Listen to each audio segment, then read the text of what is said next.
बवाल एकदम भाई बवाल।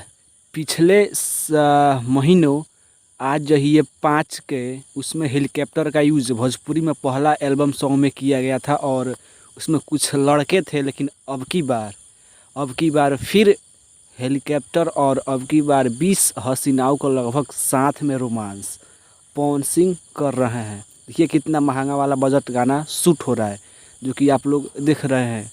यह नेपाल में ये भी गाना शूट हुआ है। न्यू वीडियो है, पुराना वाला वीडियो नहीं है, नया यह शूट हो रहा है, बहुत जल्द आने वाला है। ये चैनल की सब्सक्राइब करीजा और ज़्यादा से ज़्यादा शेयर करीजा।